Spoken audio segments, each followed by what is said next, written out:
He was handsome, intelligent, and charismatic. People who met him said he had a magnetic personality. He was a law student with a promising political future. But behind this charming facade was a monster, one of the most notorious serial killers in American history. This is the story of Ted Bundy. Born Theodore Robert Cowell in 1946, Bundy's early life was shrouded in secrets and lies. He was raised by his grandparents, who he believed were his parents, while his mother posed as his older sister. This deception was meant to hide the fact that he was born out of wedlock, a significant social stigma at the time. Bundy later described feeling a sense of unease and isolation growing up, never quite fitting in. He was a shy but intelligent child, though some accounts suggest early signs of a darker side, including a fascination with knives and macabre imagery. As a young man, Bundy seemed to be on a path to success. He attended the University of Washington, studied psychology, and was well liked by his peers and professors. He even worked at a suicide crisis hotline, where a coworker, Ann Rule, who would later write a famous book about him, described him as kind, solicitous, and empathetic. He was involved in politics, working on the campaign for Washington's governor. It was during this time that he met and fell in love with a wealthy, beautiful young woman from California. Their relationship was intense, but she eventually broke up with him, citing his immaturity and lack of ambition. This rejection is believed by many experts to have been a major catalyst for the rage that would later explode. The mid-1970s. A wave of fear gripped the Pacific Northwest. Young women, mostly college students, were disappearing at an alarming rate. The pattern was chillingly similar. They were all attractive, with long dark hair, often parted in the middle. The disappearances were brazen, sometimes happening in broad daylight from crowded places like parks and college campuses. Witnesses reported seeing a handsome man, sometimes with his arm in a sling or on crutches, asking for help. He would lure his victims with a story, playing on their compassion before overpowering them and forcing them into his tan Volkswagen Beetle. What the police didn't know was that this charming, helpful man was Ted Bundy. He had transformed himself after his devastating breakup, becoming more driven and outwardly confident. He even reinitiated a relationship with his old girlfriend, only to abruptly dump her, seemingly as an act of revenge. During this same period, the disappearances began. Bundy was a meticulous and cunning predator. He used his good looks and charm as his primary weapons. He would wear a fake cast or use crutches to appear vulnerable, making his targets less likely to see him as a threat. Once they were close, he would strike. His victims were taken to secluded locations where they were brutalized and murdered. He would often revisit these locations, engaging in horrific acts with their remains.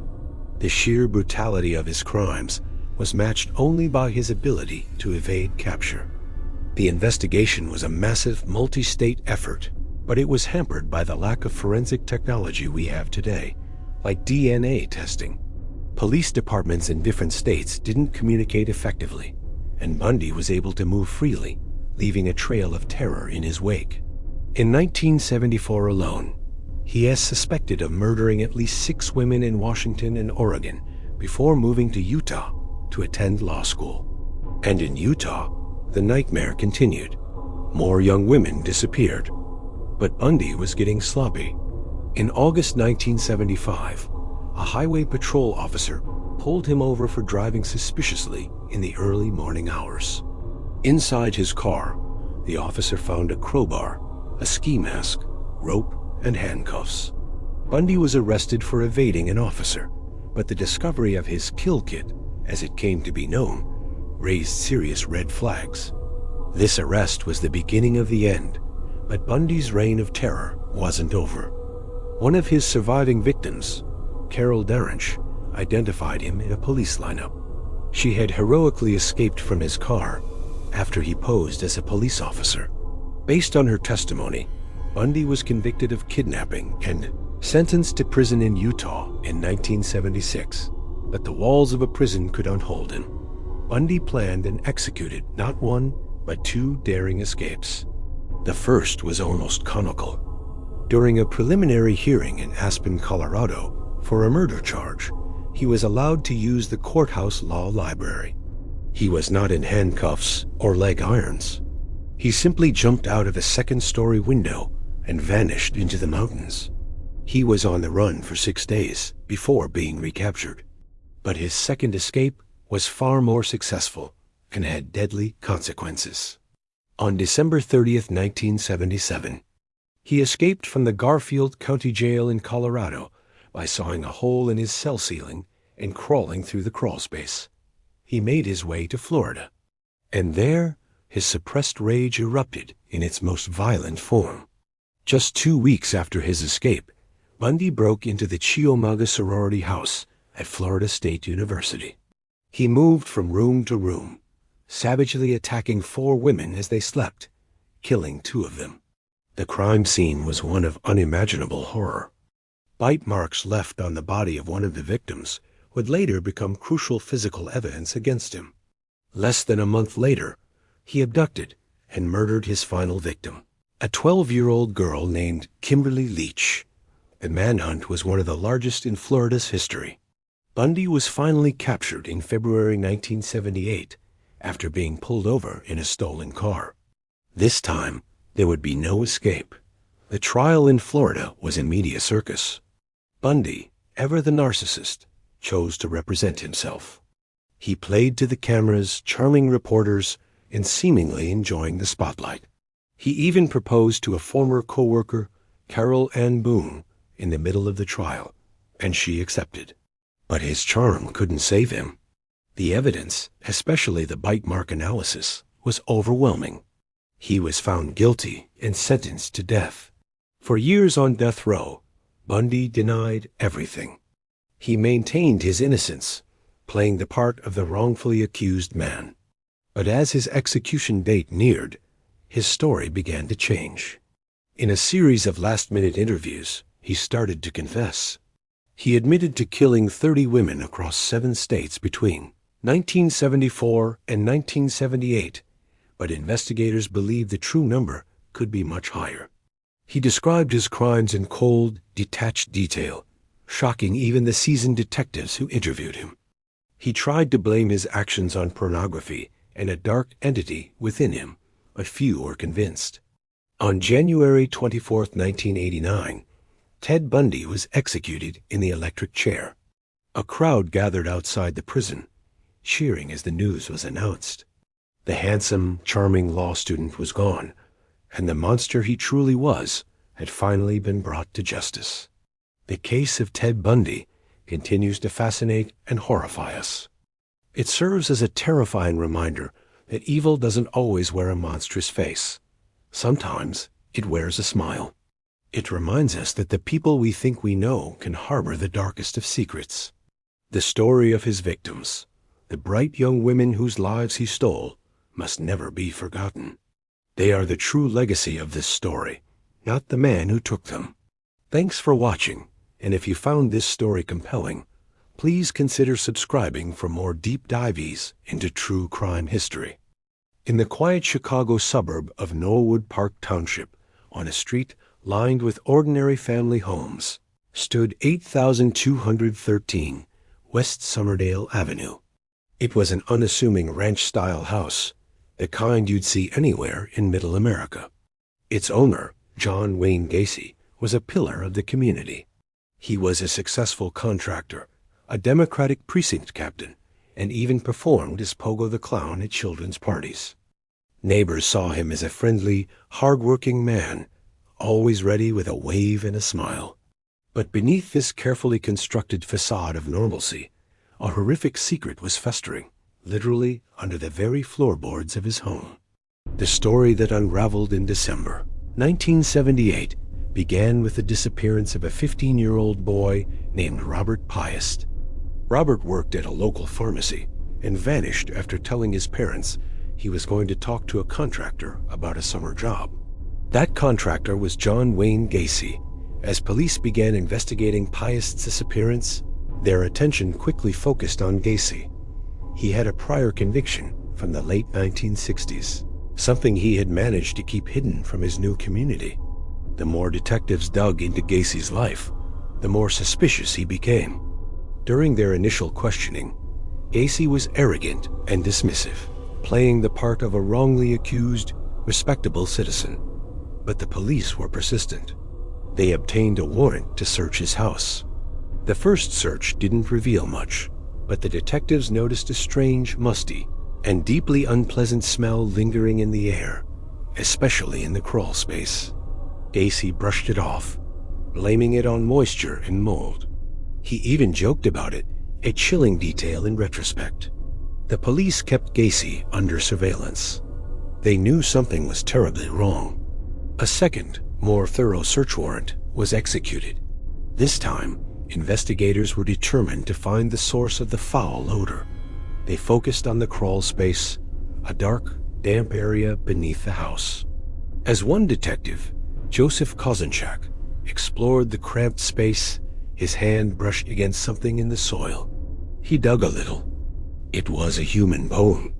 The grim reality of what lay beneath 8213 West Somerdale Avenue was just beginning to surface.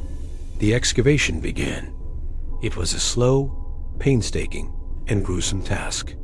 The crawl space was tight, filled with lime and dirt. As forensic teams carefully removed the soil, they started to uncover human remains. One body, and another, and another. The scope of the horror was unimaginable. These weren't just a few victims. It was a clandestine graveyard. Gacy had systematically used the crawl space as his personal burial ground. As the bodies were unearthed, Gacy finally broke his silence. He began to confess. Over several days, he drew a detailed map for investigators, marking the locations of his victims within the crawl space. He described, in a chillingly detached manner, how he had lured dozens of young men and boys to his home over the years. His method was often a ruse, offering them construction work, alcohol, or drugs. Once they were inside his home, the friendly mask would drop. He admitted to killing them, usually by strangulation, often using a rope trick he presented as a harmless game. He would then dispose of their bodies in the most convenient place he could find, the crawl space directly beneath his living room.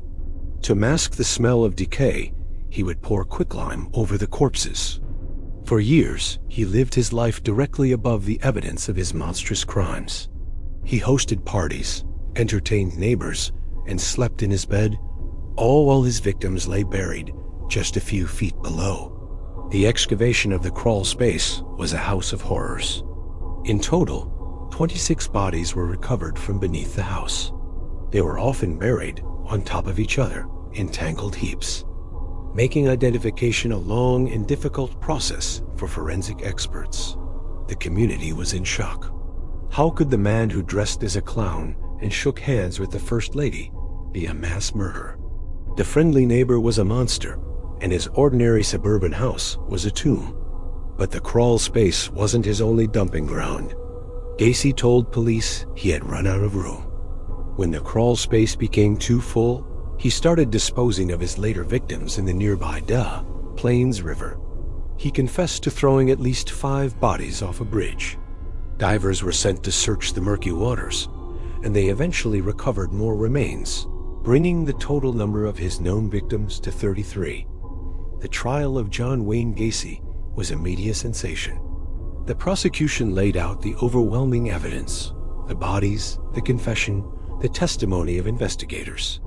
Gacy's defense team attempted an insanity plea, arguing that he had multiple personalities and was not in control of his actions. They claimed an alter ego named Jack was responsible for the killings. However, the jury didn't buy it. They saw a calculating, manipulative killer who knew exactly what he was doing. The details that emerged were stomach-churning. The victims were all young men and boys, many of whom were runaways or were estranged from their families, making them vulnerable targets. Gacy had exploited their trust and their youth. The case highlighted the terrifying reality that monsters don't always look like monsters. They can be your neighbor, your friend, a man who entertains children at parties. In March 1980, after deliberating for less than 2 hours, the jury found John Wayne Gacy guilty of 33 counts of murder. He was sentenced to death. He spent 14 years on death row, showing little remorse for his crimes. He took up painting, often depicting clowns, including self-portraits as Pogo. These paintings became morbid collector's items, a final disturbing twist in his story. The house on Somerdale Avenue became a notorious landmark. It was a place of morbid curiosity, a monument to the evil that had taken place within its walls. Eventually, in 1979, the house was demolished. The lot remained vacant for nearly a decade, a scar on the landscape of the quiet neighborhood. Eventually, a new home was built on the site with a different address in an attempt to erase the property's dark history. The legacy of John Wayne Gacy is a chilling one. He shattered the illusion of suburban safety and forced society to confront the idea that evil can wear a friendly face. The story of the bodies buried under his house serves as a permanent, horrifying reminder of the darkness that can hide in the most ordinary of places. For the families of his 33 victims, the pain never truly goes away. But the tireless work of the investigators, who uncovered that secret graveyard under the floorboards, at least brought them some measure of truth and brought a monster to justice. Thank you so much for watching. The story of what happened at 8213 West Somerdale is a difficult one to tell, but it's important to remember the victims and the lessons learned. If you found this story compelling, please consider liking this video and subscribing for more deep dives into fascinating cases. Stay safe out there.